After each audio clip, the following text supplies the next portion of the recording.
Albert, je te propose de commencer, qu'on ait un peu la voix de la science, et qu'ensuite la philosophie essaye de questionner cette voie de la science. Merci, Si tu es Charles. d'accord. Merci, bonsoir à tous. Je vais essayer de commencer par questionner pourquoi est-ce que les discriminations existent. Genre, idéalement, dans un monde idéal, on pourrait se dire que ça ne devrait pas être là. Genre, on devrait pouvoir réaliser que c'est pas une bonne idée de discriminer les gens selon leur couleur de peau, leurs croyances, leur âge, leur handicap, leur genre. Mais il se trouve que même si on sait, c'est pas en train d'avoir un impact, comme ça vient d'être dit. Pas toutes les personnes qui discriminent sont conscientes de leur discrimination. Et ça nous fait arriver à un concept qui vient d'être mentionné, qui est les biais cognitifs. Et je pense que ce serait pas mal que je commence par un peu expliquer c'est quoi, pourquoi c'est là, et après on verra les éclairages que la philosophie pourra nous apporter, parce que c'est une dimension très importante dans les sciences cognitives. Donc, pour faire simple, parce qu'on ne va pas faire toute une présentation sur c'est quoi les biais cognitifs, nous fonctionnons contrairement à ce qu'on pourrait croire, avec des ressources cognitives très limitées. En gros, on a une attention qui est très limitée, une perception qui est très partiale. Et donc, pour pallier ces ressources limitées, notre cerveau a besoin de faire des opérations qu'on appelle des heuristiques, en gros des raccourcis pour pouvoir fonctionner. Par exemple, le stéréotypage, aujourd'hui on parle de discrimination, et le stéréotypage est une des bases de ces discriminations. Le stéréotypage pourrait être très utile dans certaines situations. Par exemple, imaginez que je suis un chasseur-cueilleur, et je vois un champignon de couleur rouge, je le mange, et après j'ai mal au ventre. Ce serait très rationnel, entre guillemets, de dire à partir de ce moment-là, je vais éviter les champignons rouges. Je ne vais pas m'amuser à goûter tous les champignons rouges de la forêt pour m'assurer que je ne suis pas en train de discriminer contre certains champignons rouges. Ce que tu es en train de dire, pour qu'on soit sûr de bien comprendre, c'est qu'en fait les raccourcis sont parfois salutaires. Absolument. Et que du coup ça va être difficile, au fond, de faire la part des choses entre un raccourci qu'on doit éviter et un raccourci qu'on a besoin de faire. Exactement. Donc les biais cognitifs sont quelque chose qu'on appelle de contextuel. Dans certains contextes, ces raccourcis, qu'on appelle des heuristiques, quand ça marche bien, on appelle ça des heuristiques, sont salutaires parce que ça nous permet de traiter l'information vite, créer du sens. On n'a pas des capacités mnésiques, je ne peux pas me rappeler de tout, et donc je vais prendre ces raccourcis. Donc si je reprends mon exemple de champignons, avec les champignons c'est très bien, mais si j'essaye d'appliquer ça avec des humains, ça devient du racisme. Et donc c'est important de garder ça en tête et de voir comment est-ce qu'on pourrait lutter. Voilà. Alors moi j'ai une petite proposition à vous faire qui est, vous savez, le métier de la philosophie, c'est justement de déconstruire les préjugés. Absolument. Et de lutter contre les préjugés. Mais là, il y a une chose qui est sûre, c'est qu'il ne faut pas lutter frontalement. On ne peut pas se débarrasser de ces préjugés, de ces idées toutes faites, en une décision. Ça ne se décide pas. Et alors, il y a une méthode philosophique que j'aime bien, qui est de me dire, quand j'arrive à repérer que j'ai un biais ou que j'ai un préjugé, la question n'est pas que je cesse de penser ce que je pense. Platon disait l'opinion est du genre du cri. Mais quand on crie, c'est le corps qui crie, c'est mon déterminisme social, culturel, mon inconscient, mon enfance, qui fait que je pense ce que je pense. Et parfois, je ne peux pas changer ce que je pense en 2 secondes. Alors il y a une méthode, qui est la méthode philosophique, qui est de dire, je vais juste essayer de prendre une distance avec ce que je pense. Non pas ne plus penser ce que je pense, mais me dire pourquoi j'en suis arrivé à penser ce que je pense. Dans quelle histoire m'a conduit à penser ce que je pense. Pour que l'opinion, au fond, cesse d'être un cri. Dans le Philèbe, Platon dit l'opinion est du genre du cri, et qu'elle devienne quelque chose avec lequel j'ai un peu de distance. Parce qu'au fond, si je suis violent avec les autres souvent, c'est parce que je ne supporte pas l'opinion qui est en moi, dont je sens qu'elle est le lieu d'une intranquillité, et l'agressivité à l'égard des autres est en fait souvent liée à un manque de distance que j'ai à l'intérieur de moi-même.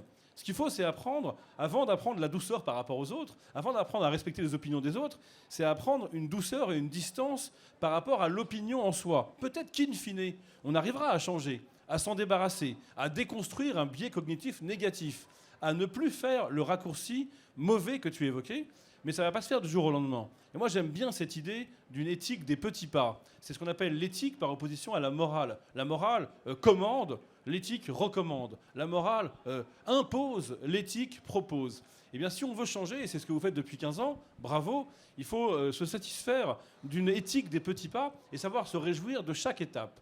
Alors, je ne sais pas ce que les neurosciences pensent de cette idée d'une distance par rapport à soi et d'une douceur aussi par rapport à sa propre limite, qui va être peut-être l'occasion d'un meilleur rapport aux autres. Justement, quand on travaille, nous, sur ce qu'on appelle le raisonnement critique, Moi, par exemple, je travaille sur le doute, et c'est le doute de soi, c'est pas le doute des autres. On est dans une époque un peu particulière où on vous dit tout le temps de douter de l'extérieur, pas croire ce que vous lisez dans les journaux, sur les réseaux sociaux, à la télé, etc., et de se faire confiance, de faire confiance à vos intuitions, à vous-même. Et nous, quand on travaille sur le raisonnement critique, c'est exactement l'inverse qu'on veut. On veut douter de soi, cette distance, le mot technique pour cette distance de la philosophie à l'intuition il y a très longtemps, s'appelle la métacognition. La métacognition, c'est un peu les pensées que j'ai sur mes pensées. En gros, mes pensées automatiques qui me poussent à agir tous les jours, ce cri que tu étais en train de décrire, on appelle ça des pensées automatiques. Et ça s'applique aussi sur les émotions. Quelque chose se passe et j'ai une émotion qui me prend. Et le but du raisonnement critique, c'est de marquer cette pause et d'avoir ces métacognitions, ces pensées que j'ai sur mes pensées, cette petite voix qui vient me dire « Est-ce que tu es sûr de ça ?» Une citation que j'aime beaucoup dit « Réfléchir, c'est juste une manière élégante de dire changer d'avis. » Donc réfléchir, c'est ne pas accepter chaque intuition, chaque émotion, chaque pensée qui vient en moi et de placer ce doute. Et comment est-ce qu'on peut placer aussi ce doute? C'est à travers l'autre. Au lieu de faire confiance à moi-même et de douter des autres, peut-être que parfois, ce serait pas mal de douter de moi et de faire confiance aux autres, de devenir un peu les garde-fous les uns des autres. Et je sais que la rencontre, c'est quelque chose que... Alors justement, je voudrais apporter deux précisions sur ces deux concepts importants. Mes deux derniers livres portent justement un sur la confiance et l'autre sur la rencontre. Et ce que j'explique justement, et ça pourrait intéresser le premier point sur la confiance, plutôt les gens que vous allez recruter, et le deuxième point sur la rencontre, plutôt vous-même en tant que recruteur, c'est que la véritable confiance pour moi, c'est pas une confiance en soi. J'ai travaillé pendant 3 ans sur un livre, et ce que j'ai essayé de montrer, c'est que quand on a confiance en soi, on a surtout confiance en les autres. On a surtout confiance en le monde. On a surtout confiance en l'action elle-même. Et ça, c'est très important aussi pour donner de l'élan, donner du courage à celles et ceux qui manquent de confiance et qui vont avoir peur d'être discriminés. C'est que tout ne dépend pas d'elles et de leurs compétences, finalement, mais aussi du rapport à l'autre. Et peut-être qu'au fond, d'ailleurs, c'est ce que disent les psys.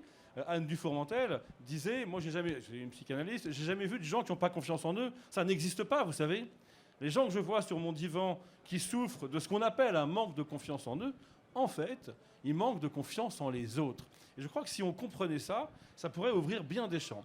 Autre proposition que je voulais vous soumettre, c'est ce que c'est qu'une rencontre. Parce que finalement, vous recrutez des gens, vous allez les rencontrer. Eh bien, il faut pas...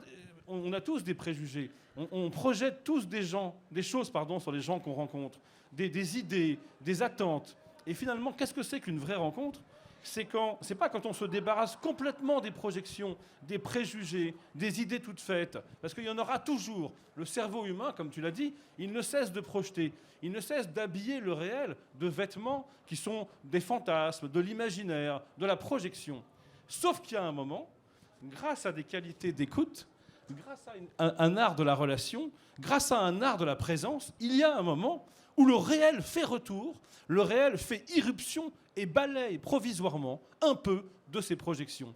C'est à cela, je crois, que vous devez être très attentif quand vous recrutez, quand vous rencontrez quelqu'un.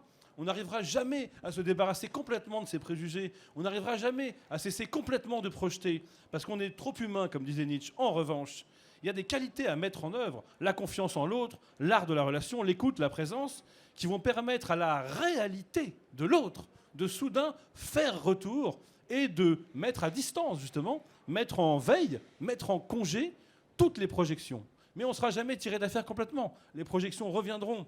Et tout ce que j'essaie de vous dire depuis le début, c'est qu'il ne faut pas exiger trop. Il ne faut pas vouloir tout de suite. Il faut être d'accord sur une sorte de dialectique entre la projection et le retour du réel. Reste que, c'est le sujet de mon dernier livre, qu'est-ce que c'est qu'une rencontre? C'est pareil pour un humain, pour un tableau, pour un paysage, une rencontre amoureuse, la rencontre d'un livre, c'est le moment où le réel est plus fort. Le réel est plus fort que tout ce que j'avais projeté dessus. Ça vous est sûrement arrivé avec une œuvre d'art. On vous dit, voilà, il faut que tu ailles voir Rothko au Palais de Tokyo, Rothko, puis on vous donne plein d'idées. Et puis le jour où vous êtes devant un Rothko, en fait, le réel est plus fort. C'est ça qui est intéressant. Et je crois que c'est ça, la rencontre de quelqu'un. Et je crois que ça peut s'appliquer au recrutement. C'est de se mettre en condition de faire plus de place au réel qu'à tout ce que l'on projette sur lui. Cette notion de projection est quelque chose qui est très important dans ce qu'on appelle notre cognition sociale. Notre cognition sociale, c'est un peu comment on pense les uns des autres. Moi, par exemple, j'ai fait ma thèse sur quelque chose qui s'appelle la phobie sociale. La phobie sociale, c'est la peur du jugement des autres. Et les biais ont une place centrale dans notre cognition sociale. Pour faire simple, on a 3 types de pensées sur notre cognition sociale. On a ce qu'on appelle les pensées du premier ordre, c'est ce que je pense de moi. Est-ce que je pense que je suis compétent, que je suis incompétent, etc. Mes pensées du deuxième ordre, c'est qu'est-ce que je pense des autres. Est-ce que je pense que vous êtes compétent, etc. Et puis il y a les pensées qui sont un peu plus compliquées, où on retrouve cette projection, qui sont des pensées du troisième ordre. Qu'est-ce que je pense que les autres pensent de moi? Et quand on recrute, c'est très important de prendre en compte ces 3 dimensions. C'est-à-dire, dans la phobie sociale, par exemple, je vous regarde, vous me regardez. Si je suis phobique sociale, je vois dans vos yeux que vous êtes en train de vous dire que ce que je dis est inintéressant. Peut-être mon cœur commence à s'accélérer, je commence à me dire que vous êtes en train peut-être de me discriminer, et là, ça va commencer à mal se passer. Inversement, si moi, au contraire, je suis un mec très arrogant, je pense que je suis la personne la plus intelligente, vous n'avez pas changé, vous êtes encore en train de me regarder de la même manière, et là, je me dis que je vois dans vos yeux que vous êtes épaté par mon intelligence. Et entre ces 2 interprétations, le réel n'a pas de place pour exister. Oui. Mes pensées du troisième ordre sont en train d'écraser ce réel. Et donc, quand on est dans les discriminations, il faut prendre en compte pas seulement est-ce qu'on est en train de discriminer, mais est-ce que la personne se sent discriminée aussi. Et ces échanges de projection des 2 côtés de ces pensées du troisième ordre, c'est là où se jouent ces trucs, parce que les biais n'ont pas juste un impact sur un recrutement, mais ça a aussi un impact sur les performances réelles. Un des biais les plus importants dans l'éducation, par exemple, mais qui s'applique aussi énormément au recrutement, s'appelle l'effet Pygmalion. Et l'effet Pygmalion, c'est les croyances qu'un prof a sur ses élèves, comment ça impacte les compétences réelles des élèves. Et du coup, si moi, je suis en train de recruter un candidat, et j'ai des pensées, des biais, encore une fois, qui peuvent être très inconscients. Je ne me dis pas, je suis un raciste. Ça peut être des biais inconscients. Sur le candidat, ça va impacter la manière dont le candidat aussi va agir. Et c'est important d'essayer de déconstruire, de laisser cette place pour le réel pour émerger, pour que je puisse voir l'autre pour ce qu'il est, pour que je puisse voir la personne pour ce qu'elle est vraiment, et pouvoir potentiellement avoir le meilleur candidat pour ma boîte. Et cela est d'autant plus important que nous sommes des êtres de relation. Au fond, on a été mal élevés, on nous a appris qu'un humain, c'était une identité, c'était un sujet, comme une monade séparée des autres. On nous a dit beaucoup de choses bizarres, par exemple « je pense, donc je suis ». Je vous propose, vu votre métier, d'écouter l'absurdité de cette phrase. Je vous propose d'entendre un peu l'accent, là. « Je pense, donc je suis ». Il n'y a pas beaucoup de place pour l'autre, pas beaucoup de place pour la relation. Et ce qu'on comprend bien en t'écoutant, et c'est aussi le cœur de votre métier, je crois, c'est que nous sommes faits de la qualité des relations que nous tissons les uns avec les autres. D'où l'importance de se méfier de ce qu'on projette sur les autres, de ce qu'on imagine que les autres voient de soi. Reste que la chose est très difficile. Et alors comment on peut faire pour essayer de donner une chance à cette relation réelle? Est-ce qu'il y aurait une méthode finalement que la psychologie ou les neurosciences pourraient nous donner?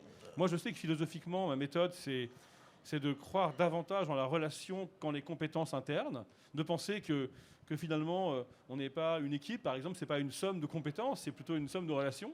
Il n'y a qu'à voir le problème du PSG, si ça vous intéresse. Vous voyez bien que le PSG, ils font qu'additionner les meilleurs et ça ne suffit pas à faire une belle équipe. Non. Ça prouve bien que ce qui fait une belle équipe, c'est la qualité des liens.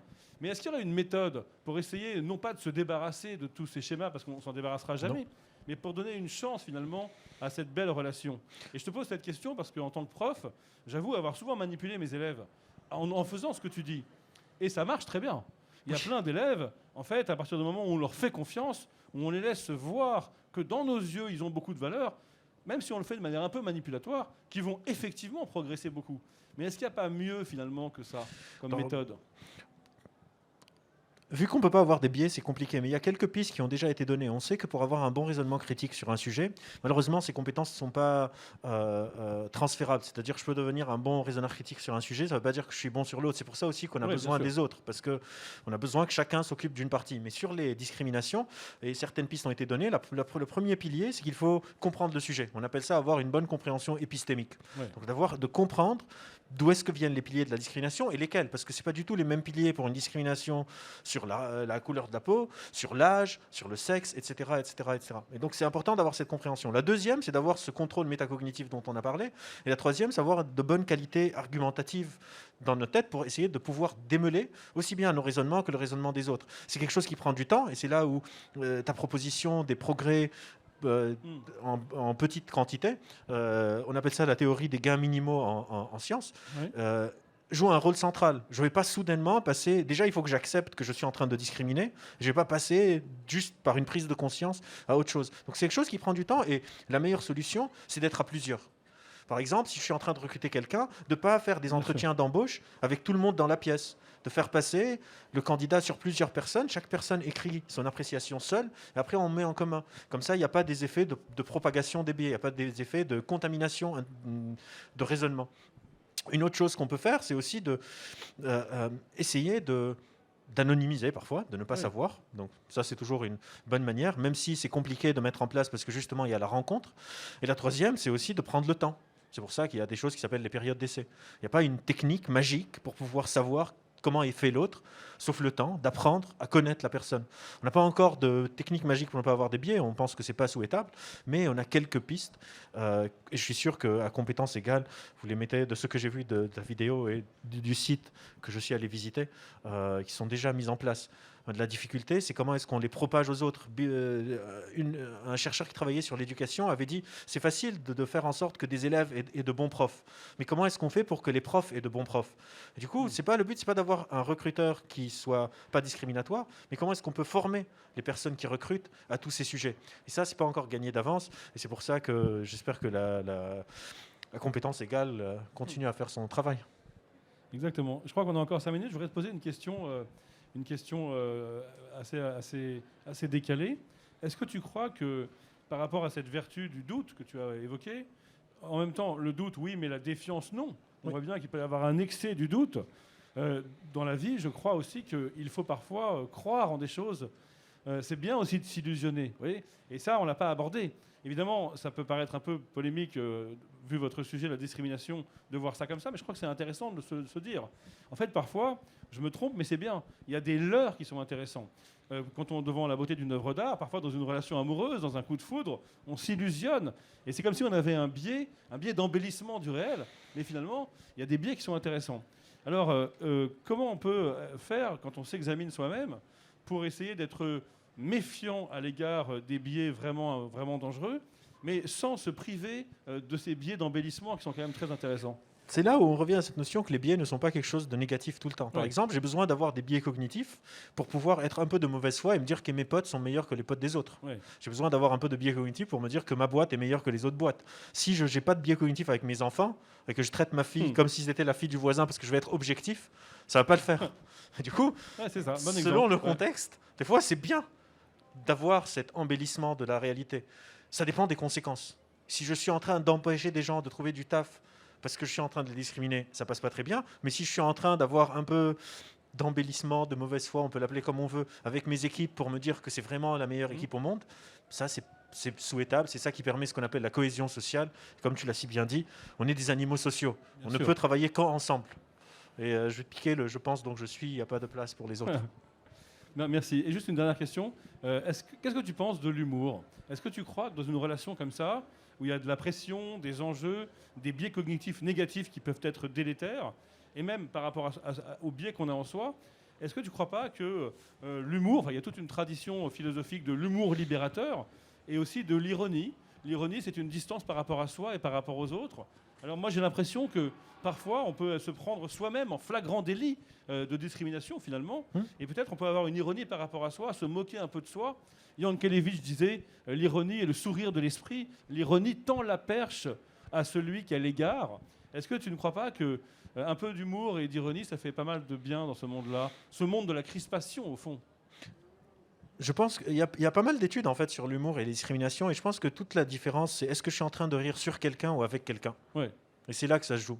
Si c'est drôle pour nous deux, c'est drôle. Si c'est drôle juste pour moi, c'est soudainement beaucoup moins drôle. Et donc ça dépend de comment on présente ça. Mais c'est sûr que c'est quelque chose qui est très important, parce qu'encore une fois, l'humour, c'est un des plus forts liants sociaux.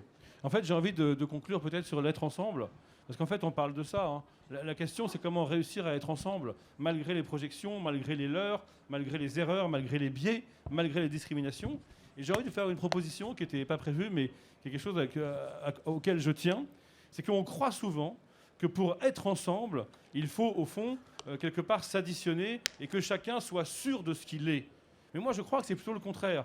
que chacun doute d'abord de ce qu'il est, et il y aura plus de capacité à être ensemble. Pour rentrer dans la ronde de l'être ensemble, il vaut mieux commencer par dire « je ne sais pas, je doute, je t'écoute », et on va essayer finalement de donner une chance à l'être ensemble. Mais si chacun est trop accroché à son identité, à ce qu'il croit être, alors au fond, quel besoin d'être ensemble et d'entrer dans la ronde de l'être ensemble si chacun est trop sûr de ce qu'il est? Et on retrouve cette vertu du doute.